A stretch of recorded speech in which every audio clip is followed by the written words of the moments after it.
So Texas has been talking about wanting to secede again. I swear, every time something comes up, they want to leave and don't realize that they are dependent on the United States. They don't realize that they're part of the United States, I guess.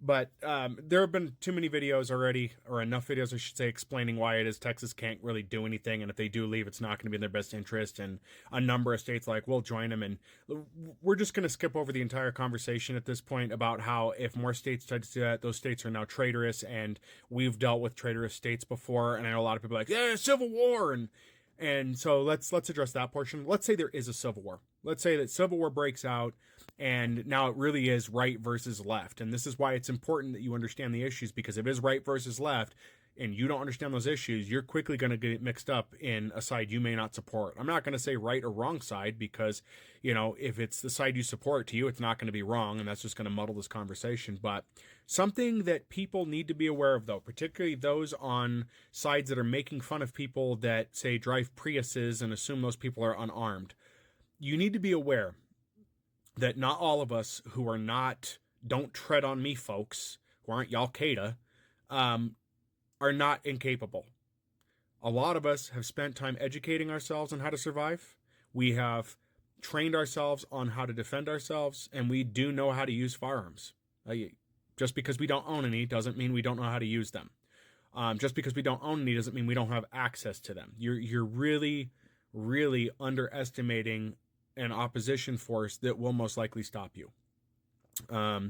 Because there's some of us, we're not afraid of your empty threats. We're not afraid of your non-empty threats either. We're just tired. And I think that you're forgetting that while you've been paranoid or fear-mongering or fear-mongered too, the rest of us have been sitting silently waiting.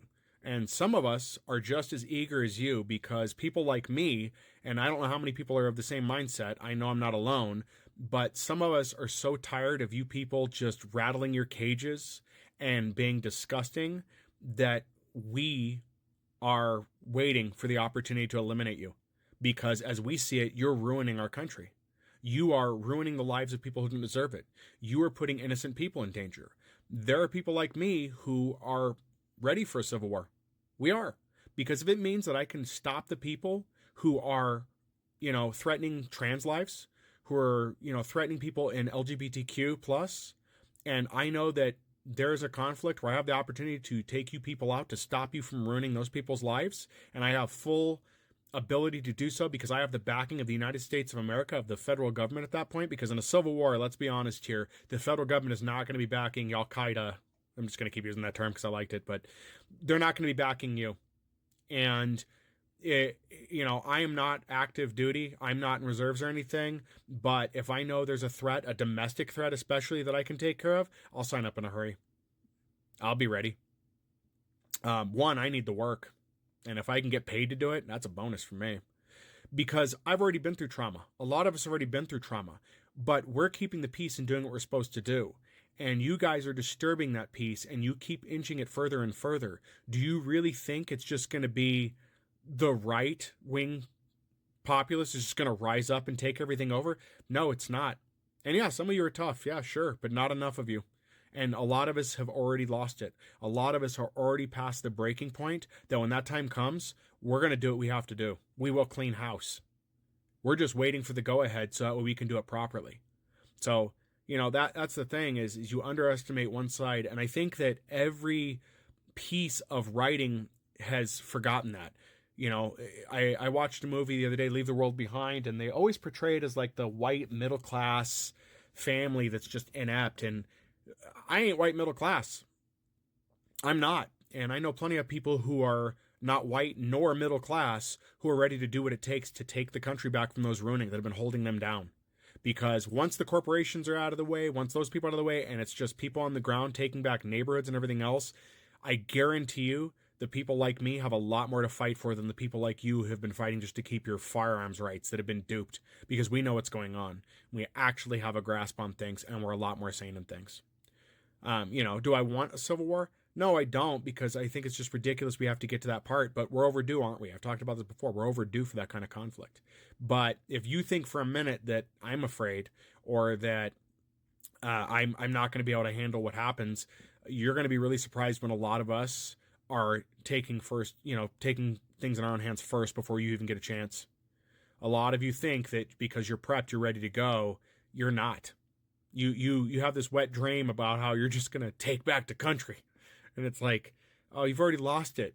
Don't you get it? You've already lost it.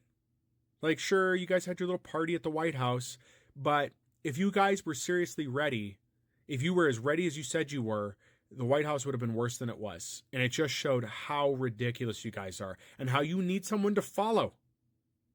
You have to have somebody to follow. So, just to preface this here, that comments will be monitored. Anything threatening will be reported, because I don't screw around. If you're going to be threatening, you want to be that way about it, I'll make sure it gets to the proper people, and I'll follow through with it. I have, in other circumstances, I've had to deal with people that want to be threatening. You don't scare me. You really don't. I've been around too long, and I've seen too much, and I've had to deal with things too many times that it doesn't bother me anymore. I'm just, at this point too, I'm tired. I'm waiting for it to all fall apart so we can just get to the point where we can rebuild, because it's gone on for far too long, and I'm so tired of the mouth breathing and all of it. So anyway, if you're in agreement with me, when did you come to this thinking? When did you start to develop thoughts that maybe we just need to have it happen and hash it out? And what do you think? Do you think we're on the verge of that, or do you think it's still too soon? I think we're fairly close. I think we're getting very, very close to civil war breaking out in the United States. I just don't know when. I couldn't put a clear time frame on it. I think it's going to be some stupid event that's going to trigger some other stupid event, and then we're going to be in a weird position.